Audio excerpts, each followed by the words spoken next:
You've heard of the Battle of Stalingrad, the brutal turning point described in every history book that sealed Nazi Germany's fate. You know about D-Day, the Allied invasion that crushed Hitler's Atlantic Wall.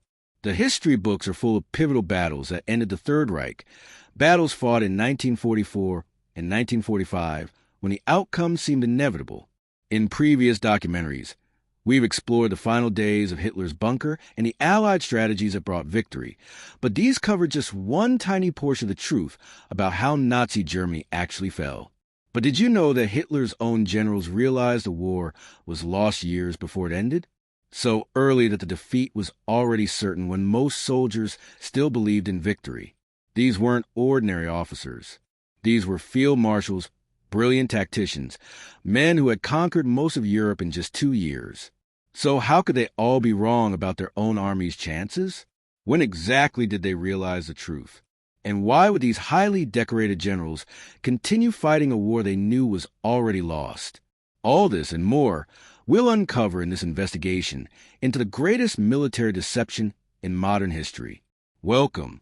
Before we reveal when Hitler's own commanders knew it was over, hit that subscribe button right now. And drop a comment below telling me, if you were a general who realized the war was lost, would you keep fighting or surrender? Because what these men did will shock you. Let's begin. The year was 1941, early summer. The German Wehrmacht stood at the absolute peak of its power. In less than 2 years, Hitler's armies had accomplished what seemed impossible. Poland fell in 28 days. Norway in 62 days. France, the mighty French Republic with its supposedly impregnable Maginot Line, collapsed in just 6 weeks. The generals who had spent the years after World War I nursing resentment and humiliation now felt completely vindicated. Their doctrines had worked beyond their wildest expectations. The world trembled before their precision and speed. Field Marshal Fedor von Bock commanded Army Group Center, the most powerful military formation ever assembled. His officers didn't just believe they would win. They believed they were witnessing the culmination of German military genius itself. When Operation Barbarossa began on June 22, 1941, the invasion of the Soviet Union, confidence reached levels that bordered on arrogance. Columns of panzers roared across the endless plains. Within weeks, Bock's forces had advanced hundreds of kilometers into Soviet territory. Prisoners flooded in by the hundreds of thousands. Entire Soviet armies were encircled and destroyed. By autumn of 1941, many officers genuinely thought the war would be over by Christmas. Hitler's prophecy of destroying Bolshevism in a single lightning campaign seemed not just plausible, but inevitable. But beneath all that confidence, something else was happening. Something the history books don't talk about. Some officers, veterans of the First World War, recognized a dangerous familiarity in what they were seeing. The front was too wide, impossibly wide. The logistics were too fragile. The supply lines stretched across hundreds of kilometers of empty Russian steppe. General Heinz Guderian's panzer spearheads raced so far ahead that their supply convoys couldn't keep up. Motorized divisions were immobilized for lack of fuel. Infantry followed days behind the tanks. And yet Berlin kept demanding further advances. Deeper, always deeper into Russia's vast interior. One general wrote in his private diary, "We are entering a country with no roads, no infrastructure, and no end. Every kilometer we advance is another kilometer we must offend." But Hitler wouldn't listen. He had never listened. By November 1941, as the first snow began falling on exhausted German troops, that quiet unease hardened into something much worse. Dread. The Soviet Union had not collapsed. That was the first shock. Instead of surrendering, new Soviet divisions kept appearing from the east. Divisions that German intelligence swore didn't exist. The Red Army, bloody but unbroken, launched massive counterattacks outside Moscow. Temperatures plunged below minus 40 degrees Celsius. German equipment, designed for European warfare, failed catastrophically. Tank engines wouldn't start. Machine guns froze solid. Soldiers, still wearing summer uniforms, died by the thousands from exposure. And for the first time in the entire war, the invincible Wehrmacht stalled. That winter, in field headquarters and frozen dugouts across the Eastern Front, the first fatal doubts began taking root. Officers who believed in a short, decisive war now faced the exact same grinding attrition they had once sworn to avoid. The same nightmare that had destroyed Imperial Germany in World War I. Logistics were crippled. Reserves were depleted. Morale was brittle. Some whispered that the war might already be unwinnable. Others pushed such thoughts away, called them defeatism, called them treason. But no one who survived the winter campaign of 1941 could mistake what was happening. Germany was not fighting a campaign anymore. It was mired in a war of exhaustion against a foe it had underestimated in every conceivable way. Here's what they don't tell you in the history books. Several generals tried to warn Hitler. Field Marshal von Bock himself sent repeated reports detailing the deteriorating situation. He begged for permission to withdraw to defensible positions, to consolidate, to prepare for a long war. Hitler's response? You always see black clouds. Bock was relieved of command in December 1941. His crime? Telling the truth.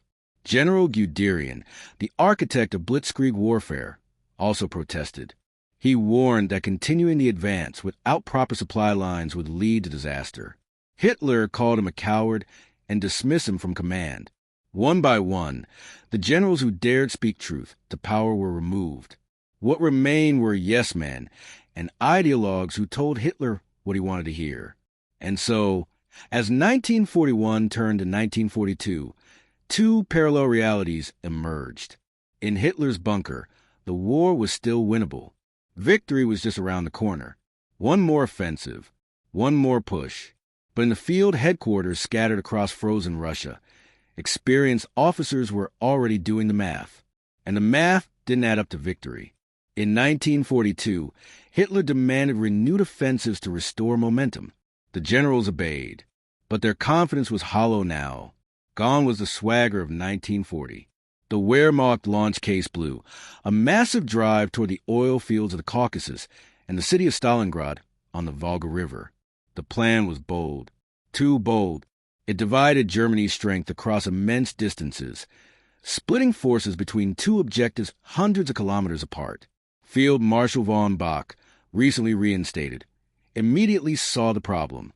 He protested directly to Hitler, warning that splitting forces between Stalingrad and the Caucasus risked catastrophe. Hitler's response was vicious. You always see black clouds. You have no faith in the German soldier. Bock was relieved of command. Again, as the panzers rolled southward toward their objectives, many officers knew the campaign's logic was fatally flawed. The distances were too vast, the supply lines too overstretched, and the Red Army, contrary to Hitler's delusions, was learning from its mistakes. But they kept quiet, because speaking up meant losing your command, or worse. By autumn 1942, German forces were bogged down in brutal street fighting in Stalingrad. The city had become a meat grinder. Reports from the front painted a desperate picture. The Soviets had no intention of yielding. Every building, every room, every staircase was contested with fanatical determination. And then on November 19, 1942, the Soviets launched Operation Uranus, a massive double envelopment that encircled the entire German Sixth Army. When the encirclement was complete, it stunned Berlin. But it didn't stun the officers who had seen the warning signs for months. For the first time in modern German military history, an entire field army, 300,000 men, was surrounded and doomed. Inside the frozen city, General Friedrich Paulus maintained radio contact with Hitler, desperately pleading for permission to attempt a breakout while there was still time. The answer came back from Berlin. No, stand fast. Victory or death. General Paulus obeyed. The Sixth Army perished where it stood. When the last German survivor surrendered in February 1943, fewer than 90,000 walked into Soviet captivity. Of those, only about 6,000 would ever see Germany again. The psychological effect on the officer corps was devastating. Stalingrad shattered the myth of German invincibility. Officers who had once scoffed at the idea of defeat now faced it in its purest, most undeniable form. The unspoken question spread through the Wehrmacht like a contagion. If this could happen to the finest army Germany had ever fielded, what hope remained? We know what these generals were thinking, because some kept private diaries. Others confessed to trusted staff officers. A few even put in official reports, carefully worded to avoid charges of defeatism. General Kurt Zeitzler, chief of the General Staff, wrote in early 1943, "The initiative has passed the enemy. We can no longer dictate the course of operations." Field Marshal Erich von Manstein, perhaps the most brilliant German tactician, told his staff, "We can still win battles, but we can no longer win the war." That's the key distinction. They knew the difference. Individual battles could still be won through superior tactics and the courage of German soldiers. But the strategic war, the war of production, resources, and manpower, that war was already lost. Germany couldn't replace its losses. The Soviets could. Germany couldn't match Allied industrial production. The Soviets and Americans combined produced more tanks, planes, and guns than Germany could ever hope to destroy. It was simple mathematics. And these generals knew how to do math. Spring 1943 brought no real recovery, only the illusion of one. The Wehrmacht prepared Operation Citadel, a massive counteroffensive at Kursk, intended to restore balance on the Eastern Front. But many generals privately doubted the plan from the start.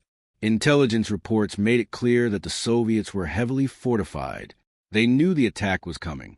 The element of surprise, the foundation of blitzkrieg warfare, was completely gone. General Guderian, now Inspector General of Panzer Troops, met with Hitler before the offensive and said bluntly, "Mein Führer, why do we want to attack in the East at all this year?" Hitler's answer revealed everything. "The thought of this attack makes my stomach turn. But we must attack for political reasons." Political reasons, not military ones. Kursk was launched in July 1943. It was the last great German offensive of the war, and its failure sealed Germany's strategic fate. The Red Army's defenses held firm. German armor was decimated in the largest tank battle in history. When the offensive collapsed after just 2 weeks, there would be no more major German victories. From that moment forward, the generals fought only a retreating war. They could delay defeat. They could inflict casualties. They could defend skillfully. But they could not win. And they knew it. After Kursk, even the most loyal officers began sensing the inevitable. Hitler still ranted about miracle weapons. The V-1 and V-2 rockets. Jet fighters.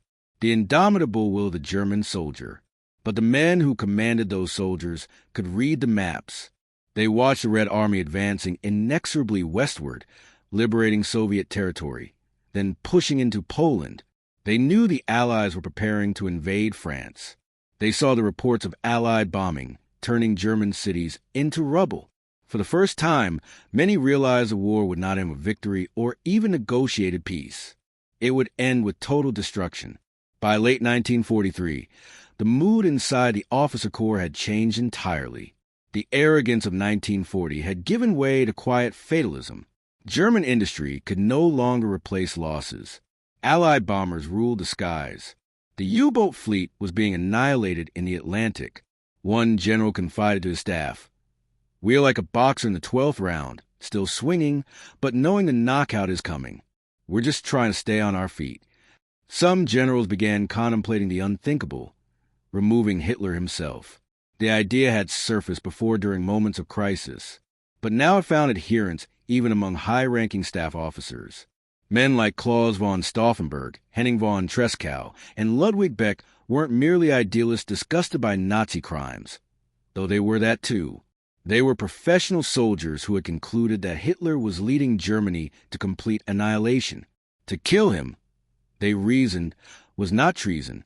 It was salvation. It was their duty to the German people. But such thoughts remained treacherous. The Gestapo was everywhere. The SS had informants in every unit. Dissent, even in private, could mean death. For most officers, it was easier to remain silent, to tell themselves that perhaps the tide might yet turn. Some place hope in new wonder weapons. Others fantasize about a rift between the Western Allies and the Soviets that Germany could exploit. But beneath every rationalization, buried deep in their minds where they didn't have to look at it directly, lay the same truth. The war was lost. June 6, 1944. Allied armies stormed the beaches of Normandy. Within days, it became clear that the Western Front could not be held indefinitely. German forces were overstretched, desperately short of fuel, and hampered by Hitler's constant micromanagement from hundreds of kilometers away. The generals who had once prided themselves on mobile maneuver warfare were now reduced to executing suicidal orders dictated from a map room where Hitler refused to accept reality. Field Marshal Erwin Rommel, commanding Army Group B, saw the situation with perfect clarity. He toured the front lines and confided to his staff, "The war is lost. The enemy's material superiority is overwhelming. Every day we prolong this war is a crime against the German people." Rommel quietly urged Hitler to negotiate peace with the Western Allies. Perhaps, he suggested, Germany could make a separate peace in the West and continue fighting only the Soviets. Hitler's response was pure fury. He accused Rommel of cowardice and defeatism. On July 20th, 1944, Colonel Claus von Stauffenberg carried a bomb into Hitler's military conference room at the Wolf's Lair headquarters. The bomb exploded. The room was destroyed. But Hitler survived. The reprisals were swift and merciless. The Gestapo arrested over 7,000 people. Nearly 5,000 were executed, many after show trials where their confessions were tortured out of them. Field Marshal Rommel, though not directly involved, came under suspicion. Given the choice between a public trial that would destroy his reputation and quiet suicide that would spare his family, Rommel chose poison. General Gunther von Kluge, commanding the West, also came under suspicion. Summoned to Berlin, he swallowed cyanide en route rather than face interrogation. Many other senior officers were executed outright, often hung with piano wire and left to slowly strangle while Hitler watched the films. The officer corps was decimated by its own despair. The failure of the July 20th plot had a chilling effect on everyone who survived. Whatever illusions of internal reform or military salvation remained were extinguished completely. The surviving generals understood with perfect clarity that the Nazi regime would destroy itself and take them with it. And still, they continued to fight. By early 1945, Germany was collapsing on all fronts. The Red Army was advancing through East Prussia and Silesia. The Western Allies were crossing the Rhine. German cities lay in ruins from round-the-clock Allied bombing, and yet Hitler continued issuing impossible orders. Cities were to be held to the last man. Armies that no longer existed on paper were ordered to counterattack. Civilians, including teenagers and old men, were conscripted into a last-ditch militia called the Volkssturm. Many generals no longer obeyed. They falsified reports to Berlin. They ignored orders that were clearly suicidal. Some quietly surrendered their commands to save their men. Others clung to increasingly absurd fantasies. Perhaps the Western Allies would turn against the Soviets and join Germany in a final anti-Bolshevik crusade. Perhaps the new jet fighters and V-2 rockets would turn the tide. But such hopes were delusions born of desperation, and most officers knew it. In April 1945, as Soviet artillery began shelling Berlin, the last vestiges of military discipline disintegrated. Hitler raged at his generals in the claustrophobic bunker beneath the Reich Chancellery. He accused them of betrayal, cowardice, and incompetence. "You have all lied to me," he screamed during one meeting. "You have all betrayed me." But even Hitler could no longer deny what his generals had known for years. On April 22nd, during a military conference in the Führer bunker, Hitler suffered a complete breakdown. For the first time, he admitted openly that the war was lost, that there was no hope, that suicide was his only escape. The generals present later described the scene as surreal. This man who had demanded fanatical belief in victory until the bitter end was now admitting what they had known since 1943. But the admission carried no relief for them. They had lived through the disintegration of everything they once believed in: honor, discipline, the myth of German military superiority. All of it reduced to rubble and ash. Some generals, like Walther Wenck, tried desperately to rescue civilians fleeing westward from the advancing Soviets.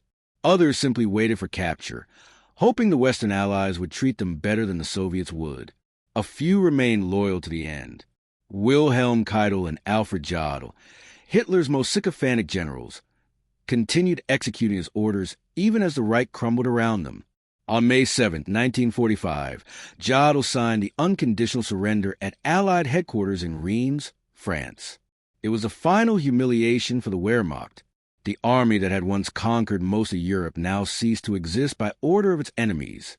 Looking back, you might wonder, how could men so intelligent, so professionally trained, so militarily experienced, delude themselves for so long?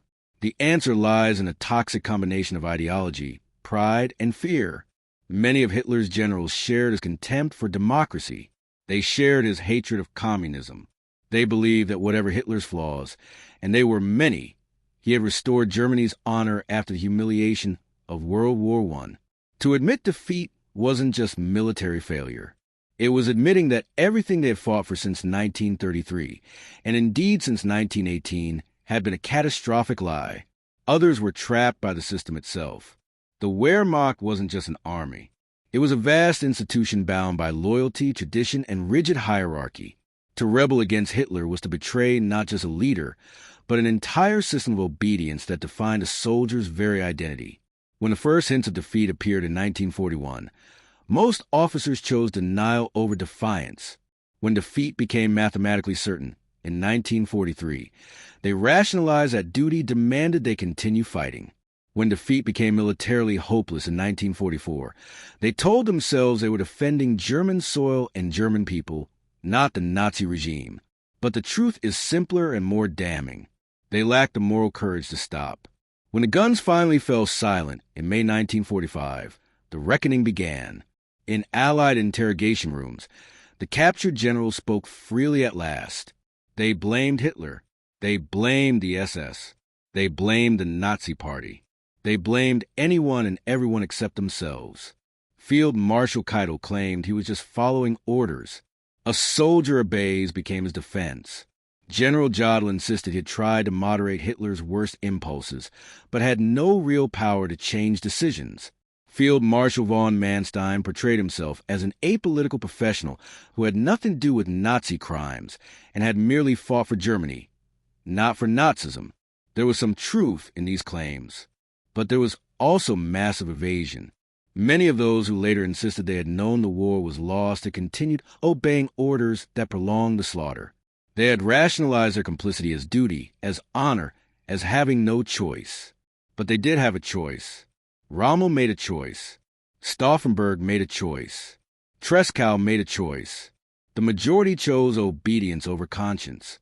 The tragedy of Germany's generals wasn't merely that they recognized defeat too late. It was that even when they did recognize it, they lacked the will to stop it. From the frozen steppes of Russia to the rubble of Berlin, the evidence of failure was everywhere. By 1943, the war was strategically lost. Any competent staff officer could see it. By 1944, it was militarily hopeless. No amount of tactical brilliance could overcome Germany's fundamental disadvantages. By 1945, it was morally bankrupt. The army was defending a regime committing genocide. Yet the Wehrmacht kept fighting, month after month, battle after battle, retreat after retreat. Millions more died, soldiers and civilians, in a war that Germany's own generals knew was already lost. And that is the unforgivable sin. Not that they lost the war. Wars are lost. But that they kept fighting long after they knew it was over, sacrificing their soldiers and their country for a cause they no longer believed in, led by a man they knew was mad. The history books will tell you that Nazi Germany was defeated by Allied armies, by Soviet mass and American industrial might, by Hitler's strategic blunders. All of that is true, but there's another truth, one that's rarely discussed. Nazi Germany was also defeated by its own generals' inability to speak truth to power, by their cowardice in the face of a dictator they knew was leading them to destruction. The defeat didn't begin at Stalingrad or Normandy or Berlin. It began in the winter of 1941, when experienced officers first realized the war couldn't be won, and said nothing. It continued through 1942 and 1943 as the evidence mounted, and they remained silent. It became inevitable after July 1944, when the last chance to stop the madness died with a failed assassination. And they kept fighting anyway. So I'll leave you with this. If you were a general in 1943, knowing the war was lost but that speaking up meant death, what would you have done?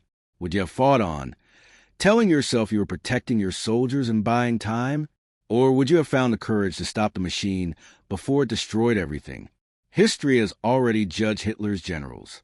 But the question remains relevant today in any organization, any government, any system where people know the truth but lack the courage to speak it. If this changed how you see World War II, hit that subscribe button and turn on notifications. Comment right now when you think Hitler's generals should have stopped fighting.